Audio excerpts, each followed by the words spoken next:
आप देख रहे हैं इंडिया टाउन न्यूज, भारत की बात। नमस्कार, स्वागत है आपका हमारे खास बुलेटिन खबरें राजनांदगांव में और मैं हूं आपके साथ निशा।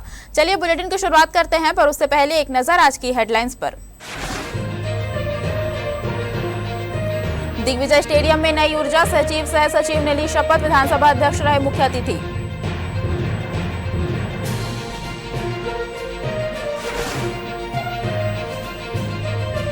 राजनांदगांव में क्रिकेट का नया महाक्रम, 25 करोड़ की अकादमी से चमकेगा शहर, क्रिकेट का सुनहरा सपना होगा हकीकत।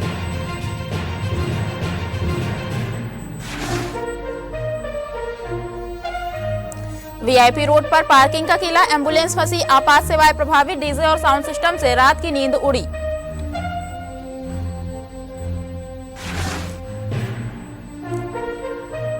नई 112 पेट्रोलिंग गाड़ी का पहला हादसा, राजनांदगांव में हाईवे गाड़ी और बस में टक्कर, हाईवे पर नई गाड़ी की शुरुआती परीक्षा फेल।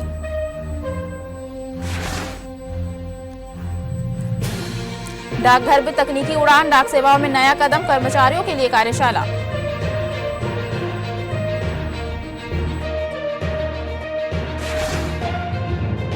राजनांदगांव सहित पूरे छत्तीसगढ़ में भीषण गर्मी ने लोगों का जीना मुश्किल कर दिया है। दोपहर के समय सड़कें इतनी गर्म हो जाती है कि पैरों तले जैसे आग सुलग रही हो। जिले में पारा 45 डिग्री के पार पहुंच गया है और आम लोगों का जीवन जैसे धीमे तवे पर सिकता हुआ भोजन। सुबह 10 बजे के बाद ही सूरज की तपिश सड़कें और बाजार दोनों ही सुनसान कर देती है। लोग सिर पर कपड़ा और हाथ में पानी की बोतल लिए निकलते हैं, लेकिन तेज धूप के सामने ये भी कई बार कम पड़ जाता है। डामर की सड़कें इतनी गर्म हो रही है कि चलना मुश्किल हो गया है। सबसे ज्यादा परेशान मजदूर, रिक्शा चालक, ट्रैफिक पुलिसकर्मी और बाहर काम करने वाले लोग हैं।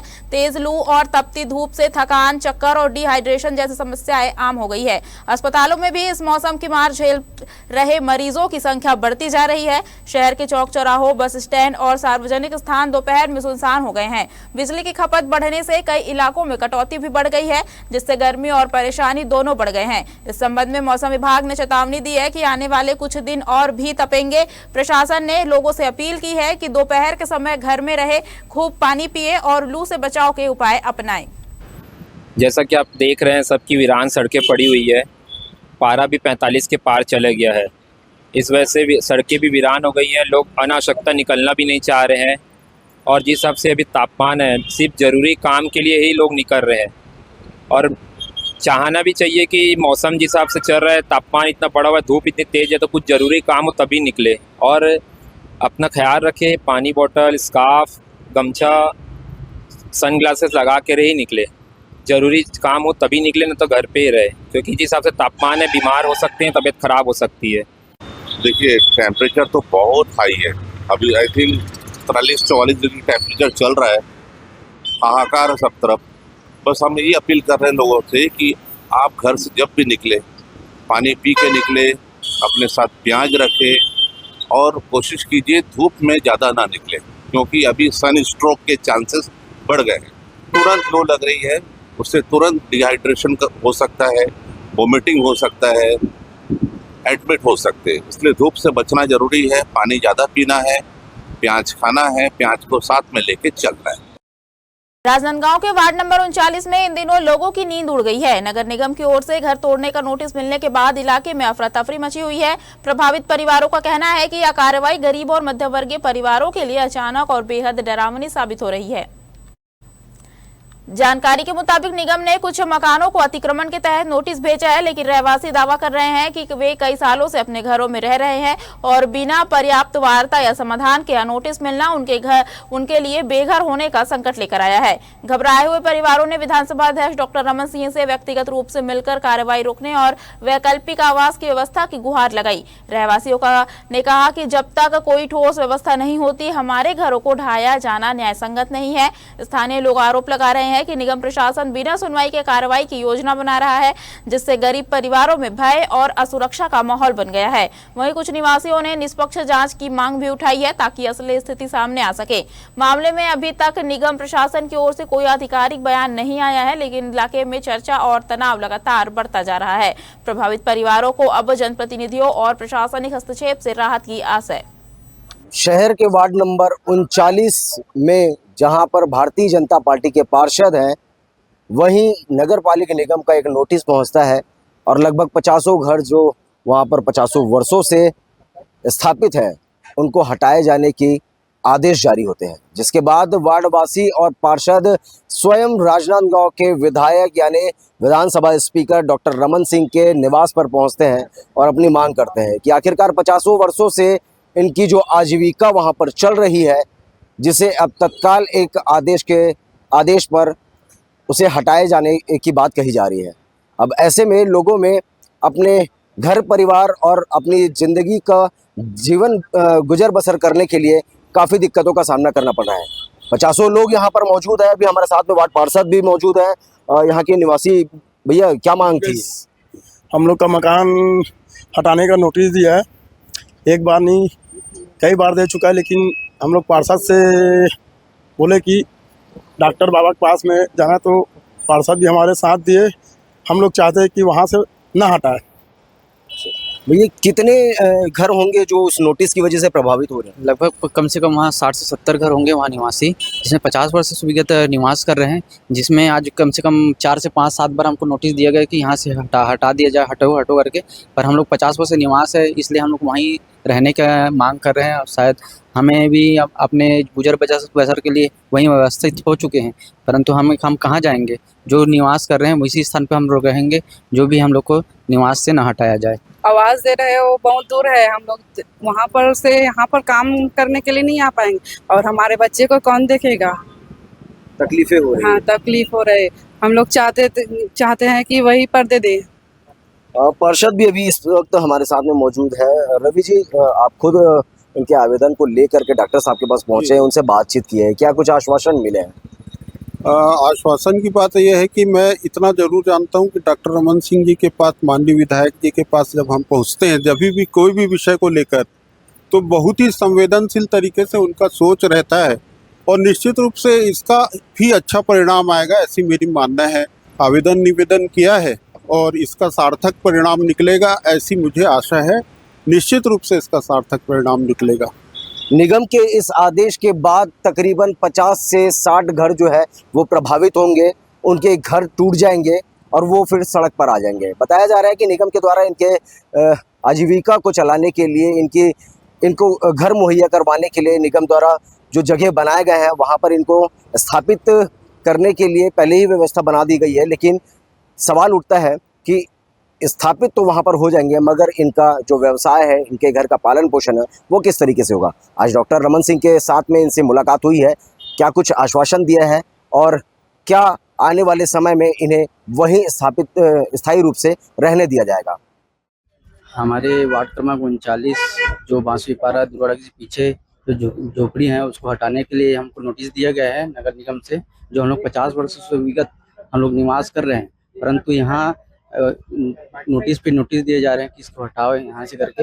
हम लोग इसी मांग को लेकर हम लोग अध्यक्ष डॉक्टर रमन सिंह के पास से हमारे पार्षद महोदय के सामने हम लेकर गए हैं। तो हमको यहाँ उसके परिचय दिलाने के लिए, उससे बातचीत करने के लिए हमें यहाँ लाया गया है, जिसे हम सहमत हैं अपने पार्षद महोदय के द्वारा कि हमें उसे अवगत कराया और हमें ना हटाने की आदेश करवाने की मांग करवा रहे हैं। ये मेरे वार्ड नंबर 39 हीरामोती वार्ड का विषय है और एक नोटिस जो लगातार 2-3 महीने पहले भी आई थी। उस समय तो मैंने आयुक्त साहब से बात करके इस विषय को रोका था। मैं आज आवेदन करने के लिए डॉक्टर रमन सिंह जी विधानसभा अध्यक्ष जी के पास आया और उनसे आग्रह और अनुग्रह किया है कि इतने वर्षों से रह रहे व्यक्तियों को आप यहाँ से हटाने की बात पे आप अपनी सहमति प्रदान करें, अधिकारियों को निर्देश दें कि लोग यहीं रहें और अपना जीविका चलाएं, रोजगार चलाएं।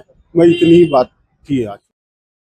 अब छत्तीसगढ़ के खेल मानचित्र पर राजनांदगांव का नाम बड़े अक्षरों में लिखा जाएगा। आपको बता दें, राजनांदगांव शहर में जल्द ही एक अंतर्राष्ट्रीय स्तर की अत्याधुनिक क्रिकेट एकेडमी बनने जा रही है, जिसका बजट है 25 करोड़ रुपए। यह घोषणा छत्तीसगढ़ क्रिकेट एसोसिएशन के पूर्व अध्यक्ष बलदेव सिंह भाटिया ने चैंबर ऑफ कॉमर्स के जिला व्यापारी अधिवेशन के दौरान की। खास बात यह है कि यह अकादमी अब 5 एकड़ के बजाय 7.5 एकड़ में बनेगी, जिससे खिलाड़ियों के लिए और अधिक खुला और आधुनिक प्रशिक्षण माहौल तैयार होगा। नेशनल खिलाड़ी खेल होंगे। आज एक और नई घोषणा भी हुई है, क्रिकेट का 25 करोड़ के लागत से बनने वाला स्टेडियम, एकेडमी और खेल मैदान, क्रिकेट का प्रशिक्षण भी होगा एकेडमी में और नेशनल लेवल खेल होंगे। अब वो 5 एकड़ से बढ़ के 7 एकड़ 7.5 एकड़ का बनेगा, पूरा स्टेडियम बनेगा और क्रिकेट बोर्ड के द्वारा 25 करोड़ की राशि तत्काल दी जाएगी। इस बात की भी घोषणा आज हुआ है। तो मुझे लगता है कि क्रिकेट का, फुटबॉल का, हॉकी का, इंडोर गेम्स का अलग अलग मैदान विकसित हो रहे हैं और अच्छे कोचेस जो हैं वो काम कर रहे हैं। और हमारे बागड़ी जी का कहें या रमेश जी का कहें या मधुसूदन जी या नीलू शर्मा जी, यहाँ के हमारे यहाँ जनप्रतिनिधि जितने हैं, सबकी रुचि है और सब युवा हैं। देखिए, मैं आपको बताना चाहूँगा कि आप जो जानकारी दे रहे हैं, मुझे भी आज इसकी जानकारी मिली है और पूर्व में कैबिनेट के द्वारा ये प्रस्ताव पारित किया गया था।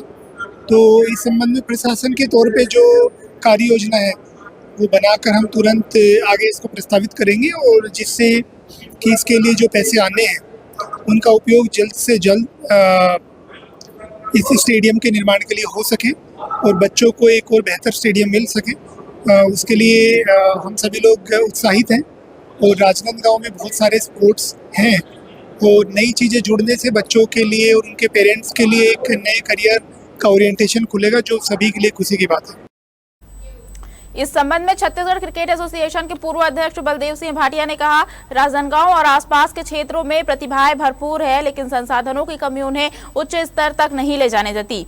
इस अकादमी में विश्व स्तरीय पिचे, इंडोर आउटडोर प्रैक्टिस नेट, आधुनिक जिम और अनुभवी कोच होंगे। हमारा उद्देश्य छत्तीसगढ़ से भविष्य के IPL और भारतीय टीम के स्टार खिलाड़ी तैयार करना है। जैसे ही यह ऐतिहासिक घोषणा हुई, व्यापारी अधिवेशन के सभागार में तालियों की गड़गड़ाहट गूंज उठी। व्यापारिक संगठन के प्रतिनिधियों ने इस पहल की सराहना करते हुए कहा कि यह न सिर्फ खेल विकास बल्कि खेल पर्यटन और स्थानीय रोजगार के लिए भी नए अवसर पैदा करेगा। दरअसल स्थानीय क्रिकेटरों और खेल प्रेमियों के लिए यह एक उत्सव जैसा अवसर है। शहरवासियों का मानना है कि यह अकादमी राजनांदगांव को देश के क्रिकेट मानचित्र पर नई पहचान देगी और शहर को खेल की दुनिया में चमकाएगी। छत्तीसगढ़ का क्रिकेट सपना अब राजनांदगांव से उड़ान भरेगा। अकादमी के लिए जब मैं राजगमी संपदा का अध्यक्ष था तब 5 एकड़ जमीन हमने एकेडमी के लिए अलॉट की थी। वो भी शासन ने अभी उसको मंजूर किया था। आज 2.5 एकड़ और जमीन उस एकेडमी के लिए अलॉट किए हैं। वह क्रिकेट कंट्रोल बोर्ड इंडिया वहाँ 25 करोड़ खर्चा करके एकेडमी और ग्राउंड का निर्माण करेंगे। वो भी यहाँ के बच्चों के लिए, सीखने के लिए, कैंपस के लिए बहुत अच्छा एक वातावरण तैयार हो। जैसा कि आपको ज्ञात होगा कि 5 एकड़ की जमीन क्रिकेट एकेडमी के लिए प्रस्तावित थी और पास हुआ और 5 एकड़ में अच्छी एकेडमी बनना थोड़ा मुश्किल काम लग रहा था। इस चीज को महसूस करते बिना हमारी डिमांड डॉक्टर साहब ने अपने अनुभव से बताया कि 5 एकड़ में थोड़ा तकलीफ होगी एकेडमी बनने में, तो उन्होंने 2-2.5 एकड़ उसमें और प्लस करके 7.5 एकड़ में। और जैसा कि डॉक्टर साहब ने पहल की है, छत्तीसगढ़ स्टेट क्रिकेट संघ के डायरेक्टर हमारे बलदेव सिंह भाटिया से बात करके और उन्होंने बोले कि जरूरत पड़ेगी तो मैं BCCI के प्रेसिडेंट से भी बात करूंगा। 25 करोड़ की लागत से छत्तीसगढ़ की पहली अत्याधुनिक क्रिकेट एकेडमी बनेगी, ऐसा सभी को विश्वास है। और उस एकेडमी के बनने से यहाँ के बच्चों को बहुत लाभ होगा। अच्छे प्रशिक्षक उसमें रहेंगे, उससे ट्रेनिंग लेकर जो खिलाड़ी है अपना देश का और हमारे शहर का नाम रोशन करेंगे, इसकी हमें पूरी उम्मीद है। गेंदाटोला के ग्रामीणों की लगातार लड़ाई रंग लाई। पिछले सप्ताह से चल रहे धरना प्रदर्शन के बाद सहायक आयुक्त आबकारी अभिषेक तिवारी ने धरना स्थल पर पहुंचकर स्थानीय शराब दुकान हटाने का आश्वासन दिया। इसके बाद ग्रामीणों ने आंदोलन समाप्त कर दिया। दरअसल गेंदाटोला नुन्हाटोला मार्ग पर स्थित इस शराब दुकान के कारण स्थानीय स्कूल की छात्राओं और महिलाओं के साथ आए दिन उत्पात और अभद्र व्यवहार की शिकायतें आती रही थी। यही वजह थी कि ग्रामीणों ने 1 महीने पहले पूर्व विधायक छन्नी चंदू साहू के नेतृत्व में पहले भी धरना प्रदर्शन किया था। पूर्व में आबकारी विभाग ने आश्वासन दिया था कि अप्रैल के नए वित्तीय सत्र से शराब भट्टी स्थानांतरित कर दी जाएगी, लेकिन वह वादा पूरा नहीं हुआ। इससे नाराज होकर ग्रामीणों ने पुनः धरना शुरू किया, जिसमें सर्व आदिवासी समाज, किसान मोर्चा और अन्य स्थानीय नेता सक्रिय रहे। जिला अस्पताल की नई अटल आरोग्य लैब में अब 136 प्रकार की ब्लड और अन्य पैथोलॉजी जांच की सुविधा उपलब्ध होगी। मरीजों को निजी अस्पतालों में महंगी जांच कराने की जरूरत नहीं पड़ेगी। HLL लाइफ केयर उपक्रम लैब संचालन और आवश्यक रिएजेंट केमिकल की सप्लाई में सहयोग करेगा। आपको बता दें, पहले यहां चल रही हमर लैब में 100 से ज्यादा जांच का दावा था, लेकिन रिएजेंट की कमी के कारण केवल 60 से 70% ही हो पाती थी। अब लैब का नाम बदलकर अटल आरोग्य लैब रखा गया है और मशीनें लग चुकी है। विधानसभा अध्यक्ष डॉक्टर रमन सिंह इसी माह इसका विधिवत उद्घाटन करेंगे। लैब में CBC, blood, urine, sugar, thyroid, liver, kidney और संक्रमण संबंधी कई जांच जल्द रिपोर्ट के साथ उपलब्ध होंगी। विशेषज्ञों का कहना है कि इससे गंभीर बीमारियों की समय पर पहचान और इलाज आसान होगा। वक्त हो चुका है छोटे से ब्रेक का, बने रहिए इंडिया टाउन न्यूज के साथ। कभी कभी चेहरे का छुपा दर्द दुनिया नहीं देख पाती है। दाग, मुहासे, झाइयां सब आपके आत्मविश्वास को कम कर देता है, पर अब नहीं, क्योंकि Rukhsana glow and fair face pack जो दे आपकी स्किन को वो प्यार जो सिर्फ प्रकृति दे सकती है। हर लेयर को साफ करे, हर दाग को करे हल्का और आपकी मुस्कान फिर से लौटाए। Because you deserve to glow naturally. Rukhsana herbal beauty product Amazon, Meesho और फ्लिपकार्ट में भी उपलब्ध। राजनांदगांव के बसंतपुर क्षेत्र के राजीव नगर वार्ड में एक बाइक को आग के हवाले कर दिया गया। आपको बता दें, इससे पहले भी इलाके में कई वाहन में आग लगने की घटनाएं सामने आ चुकी है। स्थानीय पुलिस ने फिलहाल मामला दर्ज कर लिया है और संदिग्धों की पहचान कर कार्रवाई करने की तैयारी में है। इस संबंध में स्थानीय निवासी ऋषि शास्त्री ने बताया कि यह वार्ड घनी आबादी वाला है और पिछली कुछ रातों में 2-3 वाहनों में आग लगने की घटनाएं हुई है। ऋषि शास्त्री ने कहा कि हालिया घटना में बाइक के मालिक संतोष सारथी की सवारी और अन्य सामग्री भी इसमें शामिल थी। शास्त्री ने प्रशासन से मांग की है कि इलाके में पैदल पेट्रोलिंग और सुरक्षा बढ़ाई जाए ताकि भविष्य में ऐसी घटनाओं को रोका जा सके। शास्त्री ने यह भी बताया कि उन्होंने दोनों घटनाओं की जानकारी पुलिस को दी है। उन्होंने कहा, पिछली बार भी जब 2 वाहन जले थे मैंने पुलिस को सूचित किया था और कल की घटना की सूचना भी कंट्रोल रूम और बसंतपुर थाना को दी गई है। बसंतपुर क्षेत्र का ये राजीव नगर वार्ड है, जहां बीते दिनों जो घटना हुई, 2 गाड़ियां जिसमें जलाई गई थी और कल देर रात एक गाड़ी जो आगजनी की घटना हुई, जिसमें गाड़ी के ऊपर जो है संतोष सारथी जी की गाड़ी है, जिन्होंने गीला करके बोरे को और अन्य सामग्री जो बुझाने के लिए वो गीला करके उसमें रखे, तो आगजनी की बड़ी घटना रुक गई, क्योंकि ये घनी आबादी क्षेत्र है और बस्ती वाला क्षेत्र है, कवेली मकान है, तो बड़ी घटना हो सकती थी। मैं आपके चैनल के माध्यम से बता देना चाहूँगा कि पेट्रोल चोरी होना देर रात ये तो आम विषय था, लेकिन अब आगजनी जैसी घटना जो है असामाजिक तत्व करने लग गए हैं और घनी आबादी क्षेत्र है तो बड़ी गाड़ियां पेट्रोलिंग की यहाँ आ नहीं पाती। तो मैं प्रशासन से यही मांग करूंगा कि ये दोनों घटना में जो सम्मिलित होंगे उन आरोपियों को, उन दोषियों को पर कार्रवाई हो। साथ ही साथ घनी बस्ती है तो यहाँ पैदल मार्च या पैदल पेट्रोलिंग की भी अति आवश्यकता है।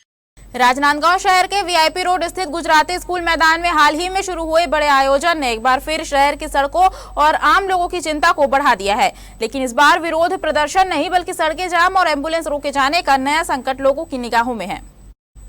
आयोजन स्थल पर पार्किंग की भारी कमी के कारण 2 व्हीलर से लेकर 4 व्हीलर तक सभी वाहन सड़क किनारे खड़े हैं। इससे न केवल मुख्य सड़क पर जाम लगा हुआ है बल्कि आसपास स्थित 2-3 अस्पतालों की आपात सेवाएं भी प्रभावित हो रही है। लोग सवाल कर रहे हैं कि जब एम्बुलेंस का रास्ता बाधित हो रहा है, प्रशासन इतनी बड़ी अनुमति कैसे दे सकता है। स्थानीय सूत्र बताते हैं कि आयोजन स्थल पर भाजपा नेताओं के पोस्टर और फोटो लगे हुए हैं। इससे यह अफवाह और तेज हो गई है कि यह आयोजन राजनीतिक संरक्षण में चल रहा है। शहर के आम लोगों ने कहा कि देर रात तक चल रहे डीजे और साउंड सिस्टम की आवाज उनकी नींद हराम कर रही है। प्रशासनिक की चुप्पी ने सवाल खड़ा कर दिया है कि नियमों के मुताबिक रात 10 बजे के बाद कार्रवाई क्यों नहीं हो रही।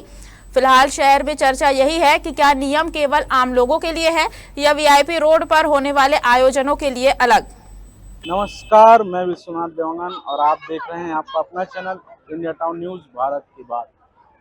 हम इस समय मौजूद हैं राजनांदगांव के वीआईपी रोड में और राजनांदगांव मड़ई गुजराती स्कूल ग्राउंड में राजनांदगांव मड़ई है लगा हुआ है।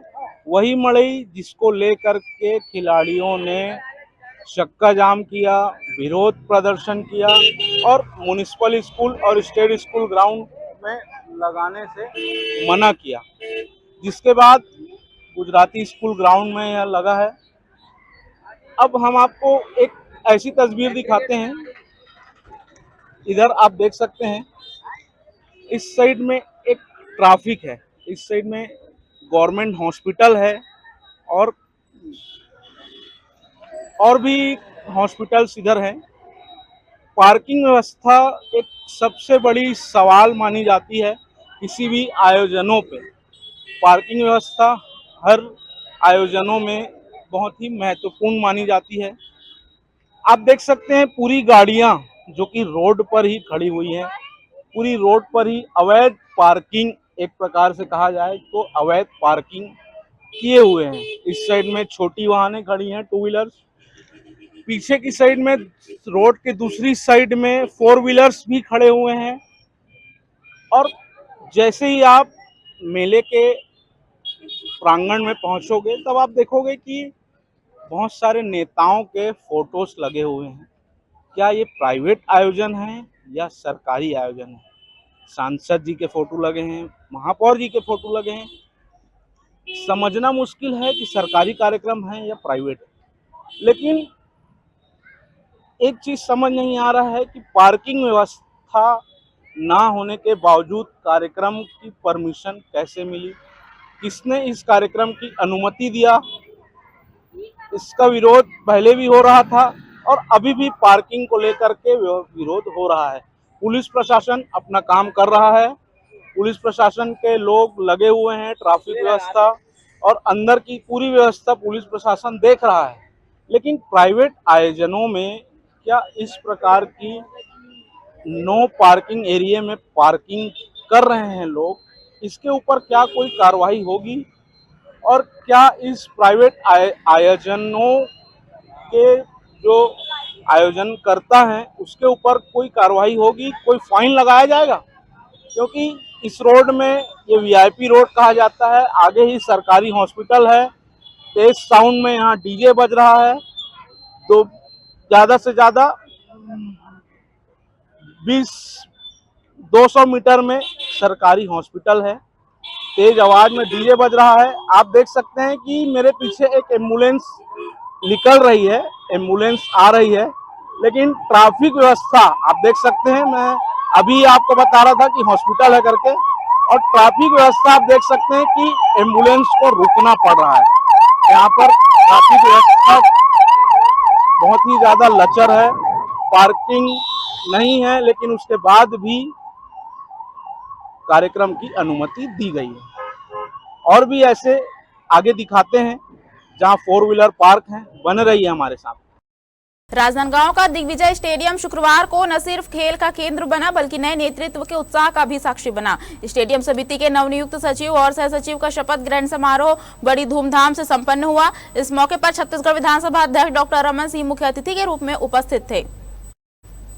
शपथ ग्रहण समारोह में नई टीम को पद और गोपनीयता की शपथ दिलाई गई और पूरे माहौल में एक नया जोश देखा गया। जनता और खेल प्रेमियों की भारी मौजूदगी ने इसे यादगार बना दिया।